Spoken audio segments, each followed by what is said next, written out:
Hi, this is Ryan Zell of the Zell Challenge channel. Seventh-day Adventists hold to the belief that the Sabbath was not abolished by the New Covenant, and the day of worship continues to be on the Sabbath. According to these Seventh-day Adventists, there is no evidence that the Sabbath was abolished, and this ordinance continues to remain in effect for all Christians. They point out that there is no biblical evidence in the Bible for Sunday worship. Ellen G. White, the consummate plagiarist, copied and pasted into her cult's beliefs any new idea which piqued her interest and soon became a doctrine. In this presentation, we will evaluate these claims made by the Seventh-day Adventists. Since the Radical Reformation, there have been some who took to worshiping on the Sabbath. A group of Anabaptists, led by Oswald Gelt, took to Sabbatarian worship. In England, nonconformist sects such as the Seventh-day Men and the Trescites took up Sabbatarianism. Eventually, many of these sects joined the Seventh-day Baptists, a congregation founded by Peter Chamberlain in 1651. Congregations of the Seventh-day Baptists began forming in the American colonies and were known as the Sabbatarian Baptists. These Seventh-day Baptists would, through the Second Great Awakening, Restoration, and the Adventist movements, give rise to Seventh-day Adventism.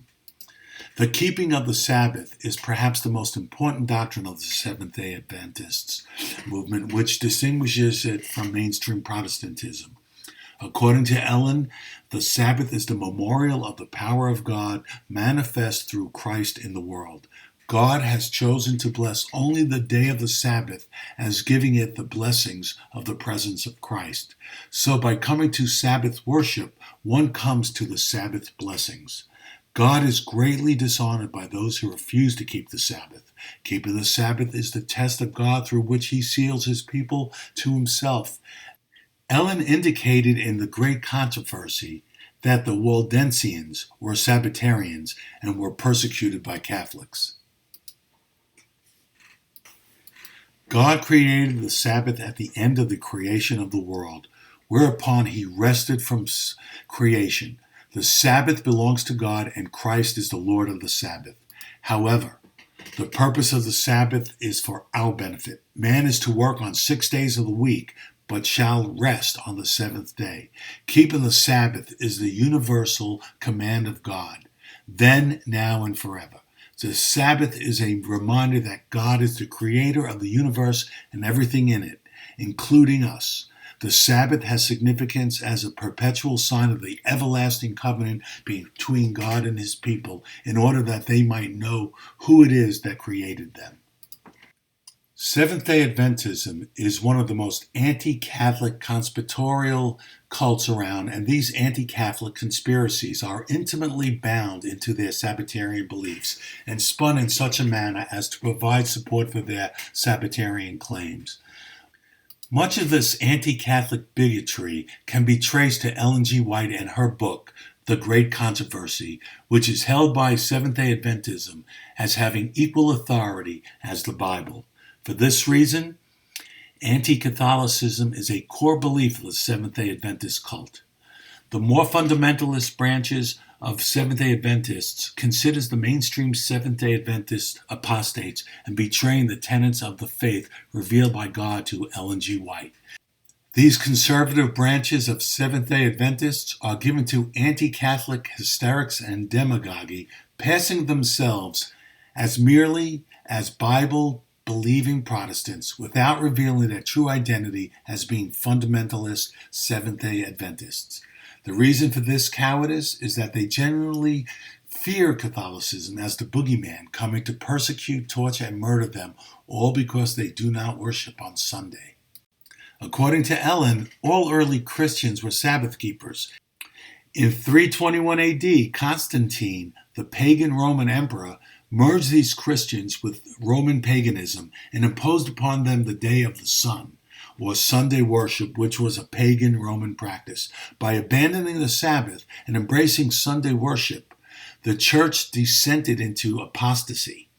These apostate church took to worship facing the east, looking towards the rising sun on Sunday. This was the origin of the Roman Catholic Church. According to Ellen G. White, the mark of the beast in Revelations is Sunday worship. The Catholic Church, which changed the day of worship to Sunday, is the Mystery Babylon the Great, the mother of harlots and abominations of the earth. And the Protestant denominations are the harlots of this whore.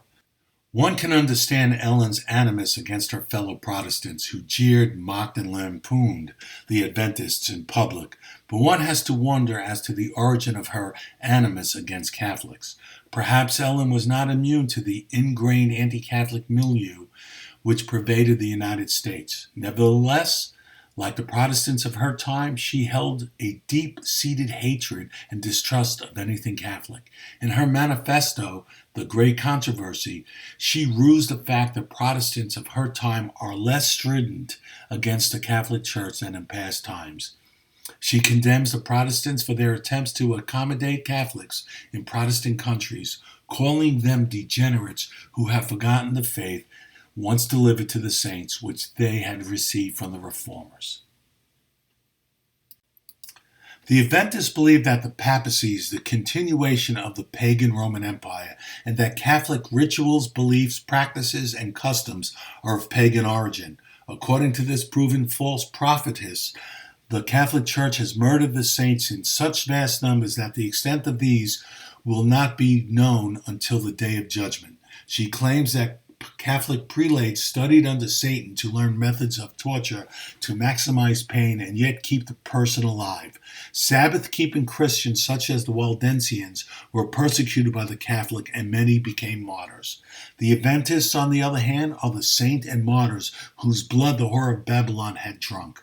The Adventists hold that the Catholic Church will force upon the inhabitants of the world the Catholic doctrine of Sunday worship, and the saints are those Adventists who reject the false pagan Roman beliefs and doctrines such as Sunday worship. In Protestant America, the Catholic Church will take over the institutions of government through which they will enforce this pagan doctrine upon America. The Seventh-day Adventists will be hunted down, tortured, raped, and murdered by Catholics who will seek to implement and then enforce Sunday worship. Before tackling the Sabbatarianism of the Seventh-day Adventism, it is important to refute the supporting narrative concocted by Ellen G. White to lend credence to her Sabbatarianism. As it will be demonstrated, the supportive narrative is ahistorical, contrived claptrap provided through vision by a spirit which was obviously a lunatic and a dunce.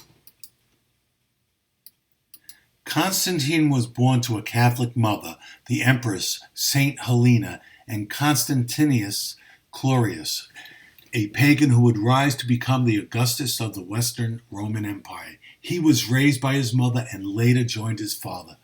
As was the custom in some parts of the East, Constantine was not baptized, preferring to wait until close to his death to receive baptism so that he may bypass purgatory as the waters of baptism washes away all sin and end all temporal punishment for sins.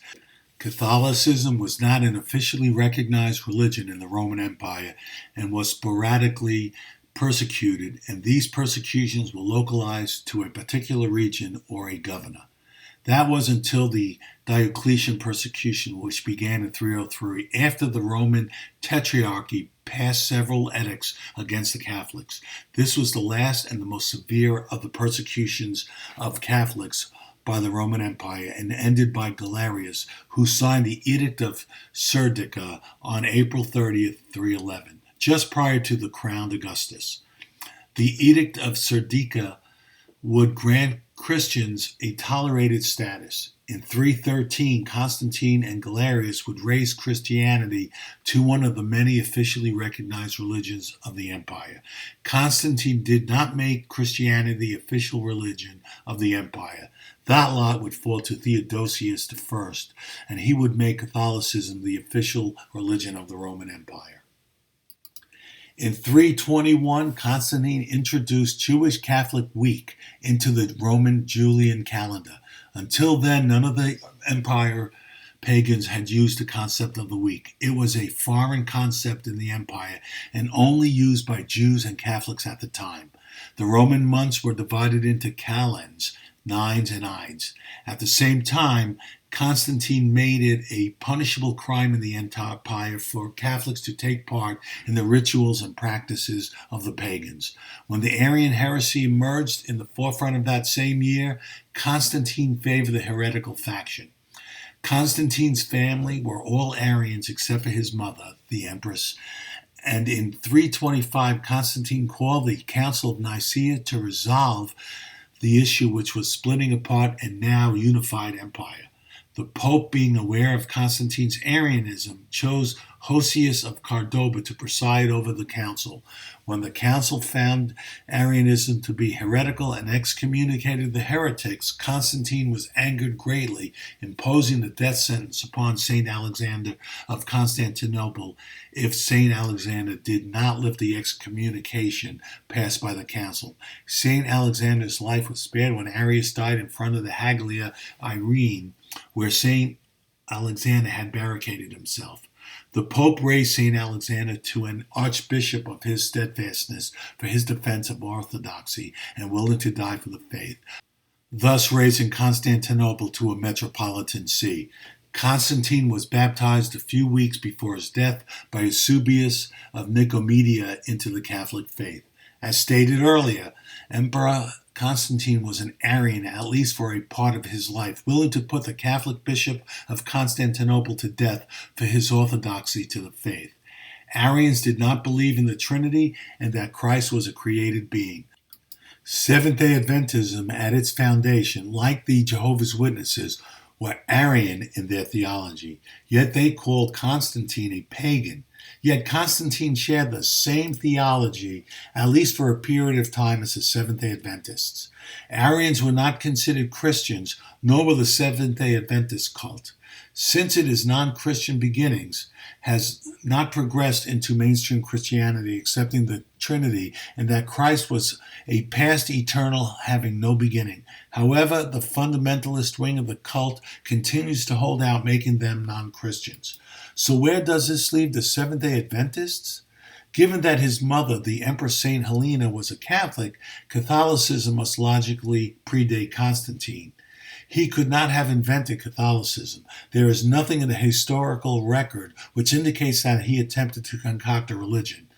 As we will see later, Catholics trace their origins to the time of the Apostles. The fact that the factions supported by Constantine lost and were excommunicated despite Constantine's threats of death indicates that the church would not accommodate the emperor, who had been instrumental in elevating the status of Catholicism. Hosius of Cordoba was chosen to preside over the Council of Nicaea because he would not be influenced by the emperor and was far away enough that he would not suffer any negative repercussions, as did the Bishop of Constantinople.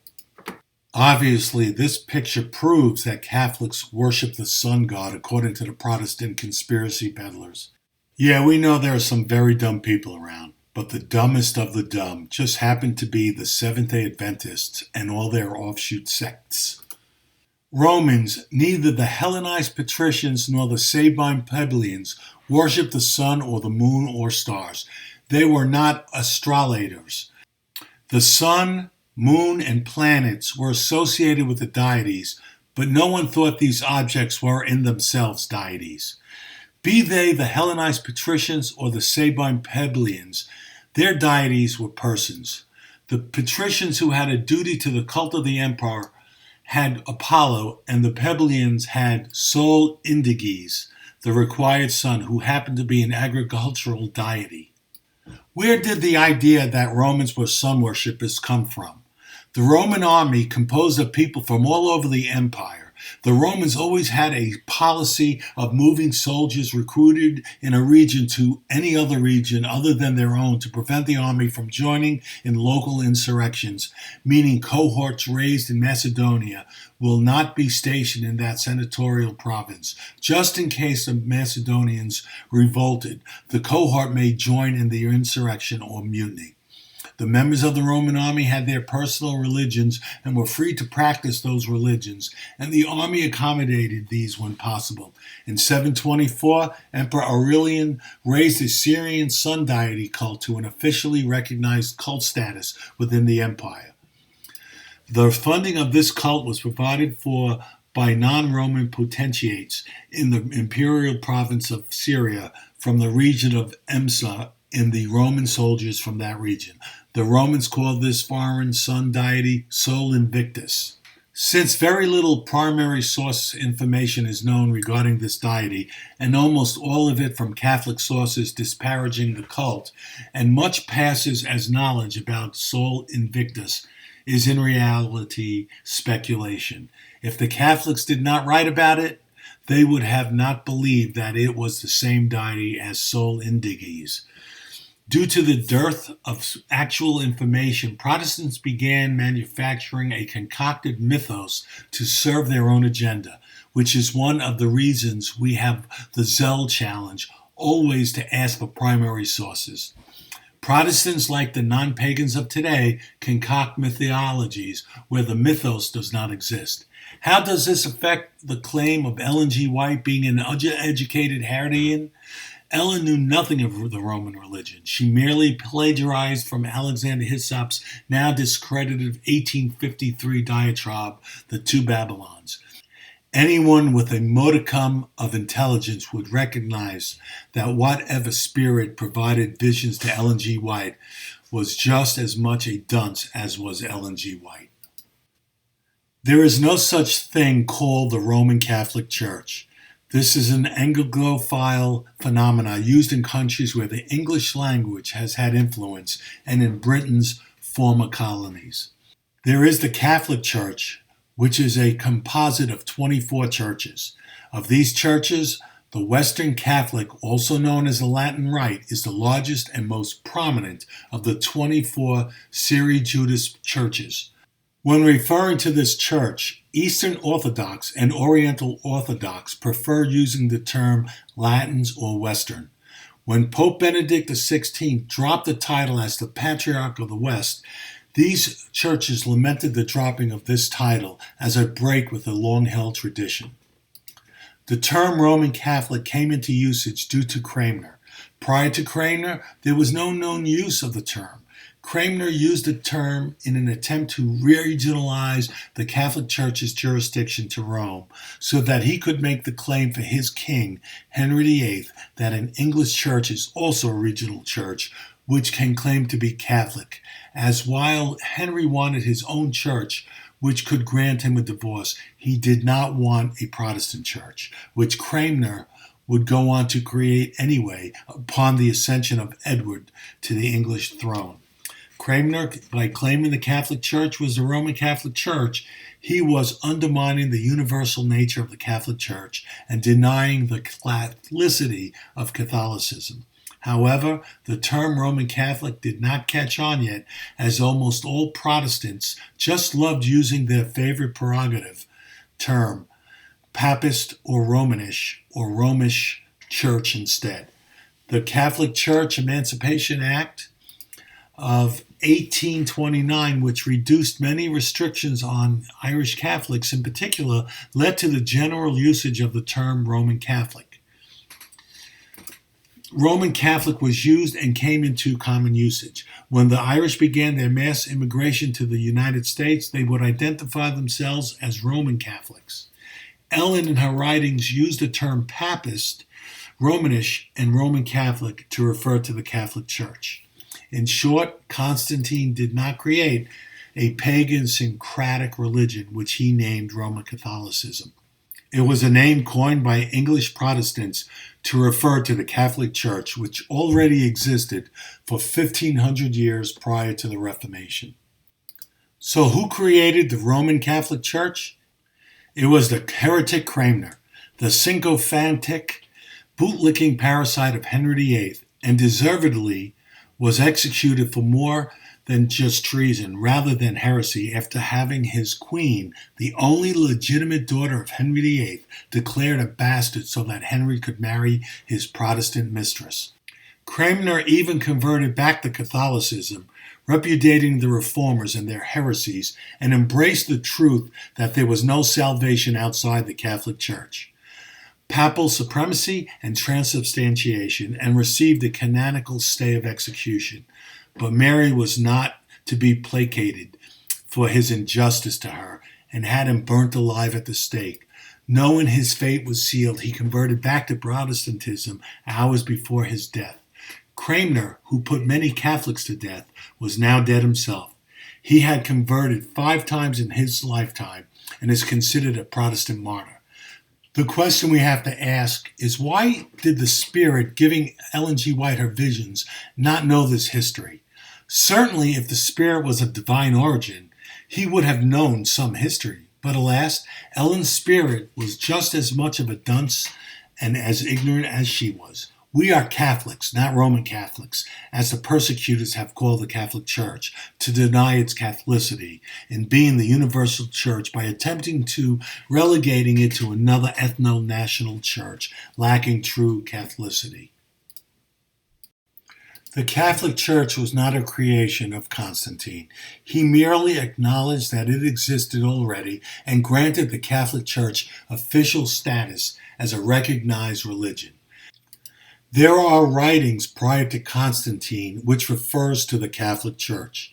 If Constantine did create the Catholic Church, such documents which refer to the Catholic Church by name should not exist. But since they do, these documents invalidates any Seventh-day Adventist claim that Constantine created the Catholic Church. No mainstream historian believes that Constantine invented the Catholic Church. Saint Ignatius of Antioch, a disciple of the Apostle St. John, and made Bishop of Antioch by St. Peter, in his epistle to the Smyrnaeans, mentions the Catholic Church.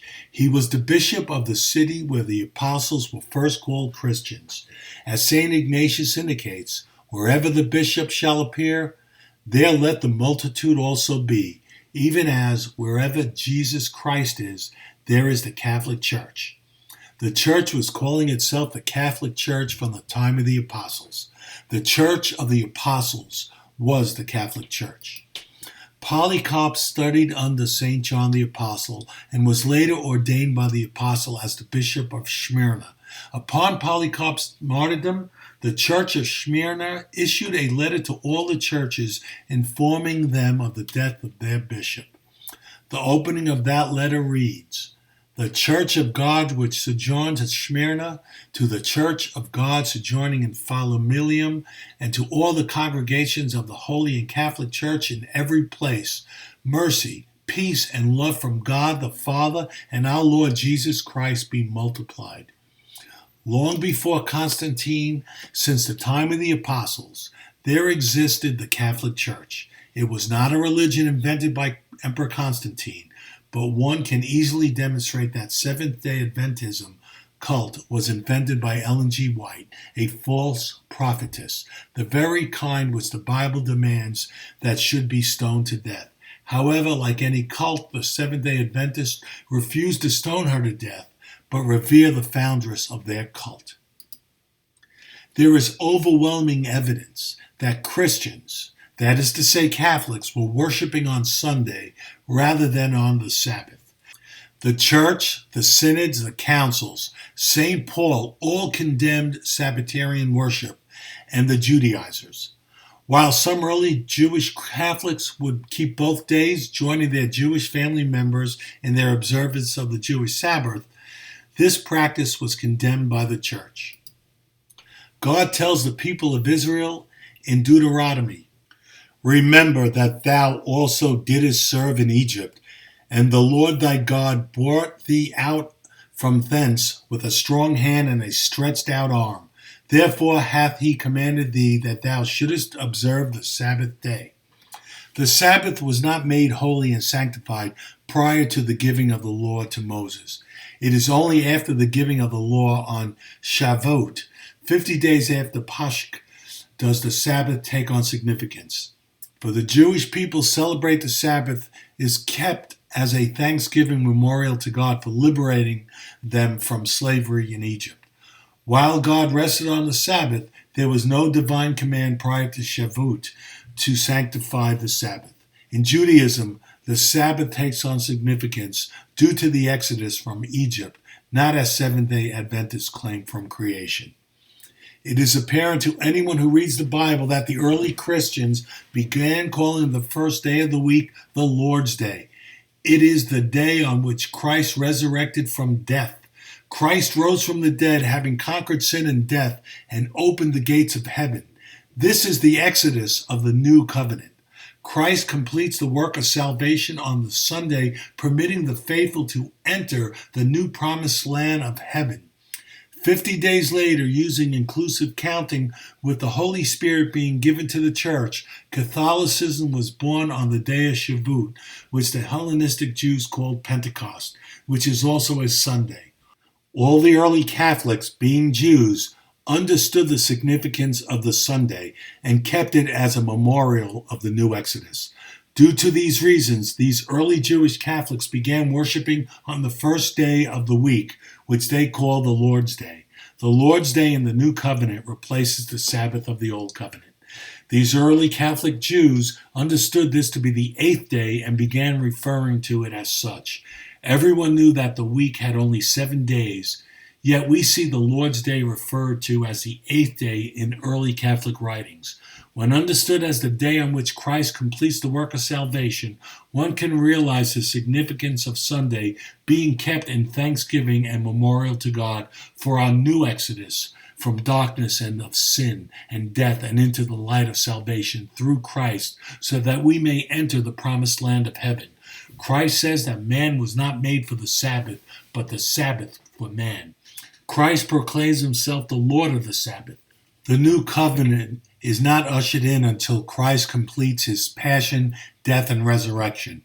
In the new covenant, Christ sanctifies the first day of the week, the day of the week he resurrected and completes the work of man's salvation. Sunday, therefore, became the day of communal worship in this Messianic age. Catholics worshiped on Sunday because it is the memorial of the new exodus of the new covenant. The Sabbath commemorated the exodus of the Israelites from Egypt. The Gentiles were never a part of that exodus from Egypt, and thus a Sabbath had no significance to them, while the Lord's Day signified the new exodus to which all of mankind, regardless of their ethnicity, can share in. Ellen G. White, due to the failed prophecies of William Miller, which she confirmed through her visions she claimed to have received, needed an excuse to why the second advent did not occur. Hiram Edson came up with the excuse which explained as to why the second Adventist did not occur. Ellen called this explanation, which she confirmed through her visions, the investigative judgment, which claimed that Christ's atonement was not complete, but he continues his atonement ministry in the most holy sanctuary in heaven. Of course, now Sunday had no significance as Christ's work of salvation is still incomplete. Furthermore, the Seventh-day Adventists do not believe that Christ has opened the gates of heaven to the new promised land. According to her, upon death, the soul enters a state of soul sleep, which is a state of complete unawareness. The soul remains in this state until the new advent. The investigative judgment is a new novel doctrine found only in the cult of Adventism and never known prior to Hiram Edson concocting it as an excuse for the failed prophecies of William Miller, confirmed by Ellen G. White's visions. As can be expected, ever the plagiarist, Ellen claimed to have confirmed Edson's excuse through her visions and expands and elaborates on his concocted excuse. While she came up with later dates on which the second advent would occur, these too failed to come to pass, revealing to everyone that she was a false prophetess whom no one should heed. However, the Seventh-day Adventists, being exceptionally stupid, keep heeding her visions and speculations, including her pronouncements regarding the Sabbath and making these as authoritative as the Bible. So one must ask, what purpose did Christ actually accomplish for this age we live in? How is this any different from the pre-Messianic age? Why do we even have a new covenant which has not accomplished anything because Christ is playing Santa Claus in the inner sanctum of heaven and is still poring over his naughty and nice list of boys and girls and letting his elves, his angels, as to which boys and girls are the truly nice ones? These are the questions a heretical buffoon in the Seventh-day Adventist movement must answer. This whole convoluted nonsense, plagiarized, concocted, and spun by Ellen G. White, makes ultimately no sense. As St. Paul instructs the Colossians, let no man therefore judge you in meat or in drink, or in respect of a festival day, or of the new moon, or of the Sabbaths, which are a shadow of things to come, but the body is of Christ. Catholics no longer have to abide by dietary restriction required to maintain ritual purity. Therefore, restrictions on what one should avoid in meat and drink are non-existent in the Christian Church, due to a revelation received by St. Peter.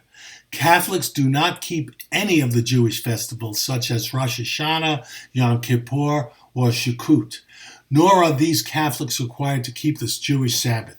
These merely were prefigurements of things to come to completion in Christ. Since Christ has accomplished what these foreshadow, one is no longer required to keep these festivals. Paul reiterates the same in his letter to the Galatians, chapter 4, verses 10 and 11. In Acts 20, we read, "And on the first day of the week, when we were assembled to break bread, Paul discoursed with them, being to depart on the morrow, and he continued his speech until midnight.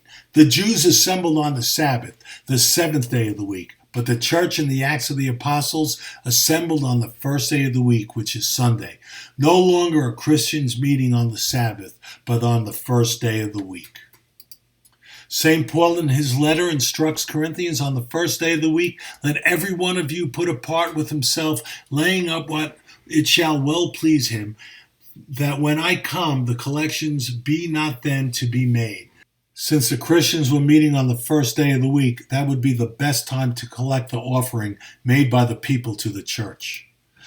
The Didache is the first catechism, and there is general agreement among scholars today that it was written by Jewish Catholics. The Jewish Encyclopedia of 1903 dates the Didache beginning in about 40 AD, and one of the first organizations to credit the Jews for the authorship of the document. It was written as a catechesis manual by the Jewish Catholics, as an instruction manual for Gentiles coming into the Catholic faith. It speaks of the Eucharist and confession and Sunday worship. If the Jewish Encyclopedia is correct, this document is older than any book contained in the New Testament. On the Lord's Day of the Lord, come together, break bread, and hold Eucharist, after confessing your transgressions, that your offering may be pure. 7 years after the crucifixion, death, and resurrection of Christ, there was the Catholic Church holding the Eucharistic liturgy and hearing confession. Does your denomination, congregation, sound anything much like this church from 40 AD, just 7 years after Christ's death? If your denomination does not sound like this church, your church was invented by a man. The Epistle of Barnabas was rediscovered when it was found as a New Testament book in the Codex Sinaiticus. Since this Bible dates from 330 AD, the Bible has not been canonized yet by the Catholic Church. So we have books in the Codex Sinaiticus that do not appear in Bibles printed today. Not one Bible prior to 397 has the correct books in it, apart from the Bible categorized by OLBs, which stand for Old Latin Bibles. When the church standardized the Bible, all the church accepted the Roman canon used by the city of Rome, this city which always has been recognized as a touchstone for the true faith.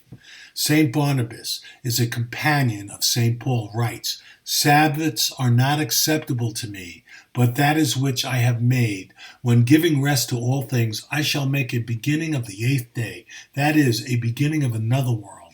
Wherefore also we keep the 8th day with joyfulness, the day also on which Jesus rose again from the dead."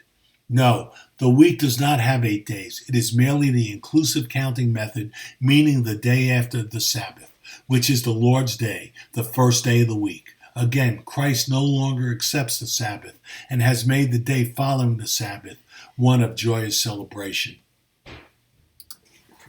St. Ignatius of Antioch was the third patriarch of Antioch. He was a disciple of St. John and ordained a bishop by St. Peter. The reason he is a patriarch was because he sat in the seat St. Peter vacated when St. Peter left for Rome, where he established the second patriarchate. No other apostle established a patriarchate. Alexandria was conferred the patriarchate in 325 for their stalwart defense of the faith by Athanasius of Alexandria at the Council of Nicaea, by the papal legates Hososius of Cordoba, in spite of the emperor's ear. In 451, the Pascasis of Lilybaeum, the papal legate presiding over the Council of Chalcedon, raised Jerusalem to the patriarchate, and in that same year, Pope Leo raised Constantinople to the patriarchate. While being led away to his martyrdom, St. Ignatius wrote an epistle to the Magnesians in which he states, "Those who were brought up in the ancient order of things have come to the possession of a new hope, no longer observing the Sabbath, but living in the observance of the Lord's Day." Again, we can demonstrate that the Catholics were not observing the Sabbath, but the Lord's Day instead. Justin Martyr was one of the earliest Christian apologists and addresses his first apology and explains the Catholic faith to Emperor Antoninus Pius. In this apology, St. Justin Martyr, who with his students died for the Catholic faith, explains, "Sunday is the day on which we hold our common assembly, because it is the first day on which God, having wrought a change in the darkness and matter, made the world, and Jesus Christ our Savior on the same day rose from the dead." Again, here we have an early Catholic apologist explaining as to why Christians worship on Sunday. Ellen G. White had a knack for assimilating ideas floating around in her milieu, which she felt were interesting, and appropriated these for her cult of her own making. Like many SDA trolls on the internet who copy and paste nonsense as evidence, Ellen G. White copied everyone else's strange idiocies into her books. Her rather odd use of language and words has led to a strange vocabulary found in Seventh-day Adventism. These ideas were not merely those which were of a religious nature, but extended to other aspects of life. She plagiarized extensively from works of many authors during her supposed visions, and attributing these as revelations from God to her through visions. She even goes so far as to copy the artwork of various authors for her own books.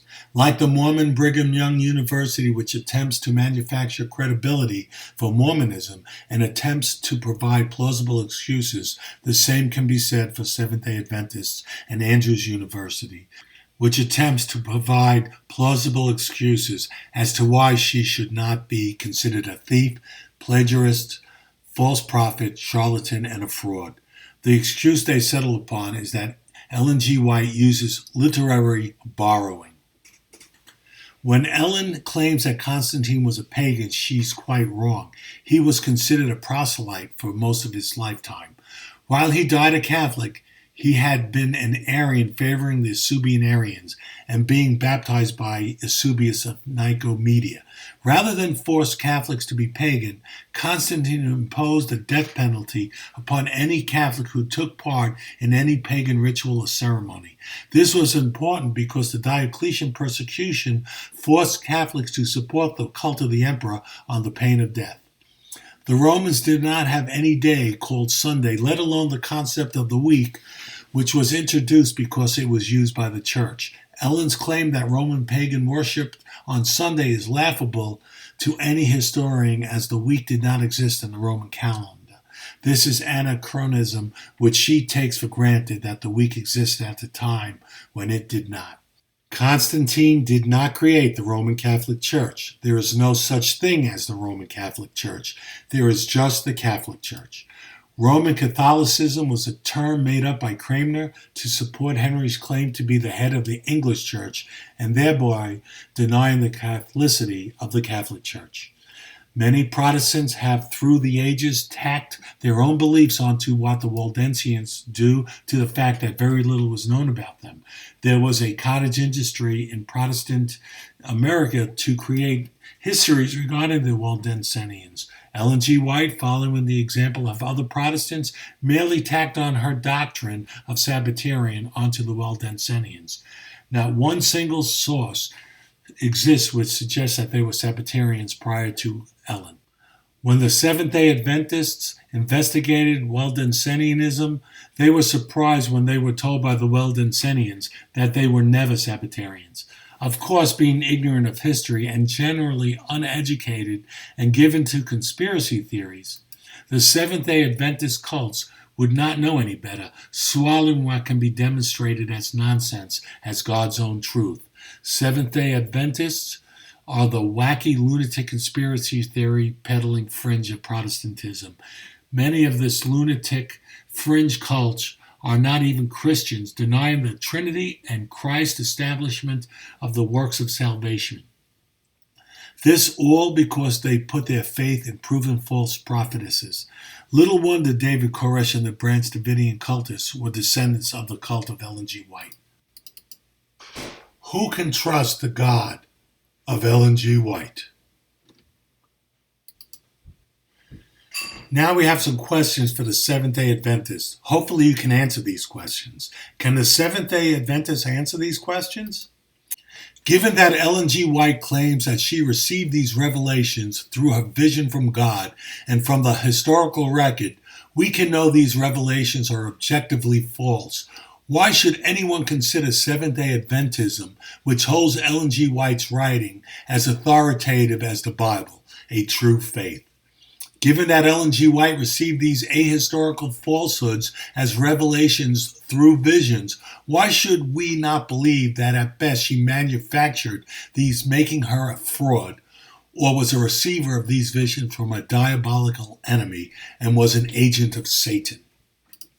Given that the exact date when the Julian calendar and the Fasti were changed by Constantine due to the introduction of the Hebrew week into the Julian calendar is known, what evidence can the Seventh-day Adventists provide from the primary sources that the pagan Romans worshiped the sun on Sunday?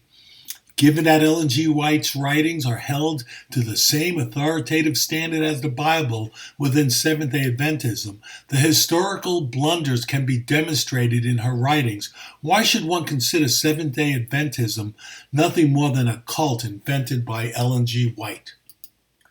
While all Christians accept that Christ completed his work of salvation with his resurrection, yet why do the Seventh-day Adventists claim Christ has not completed his work of salvation in the Holy of Holies in heaven?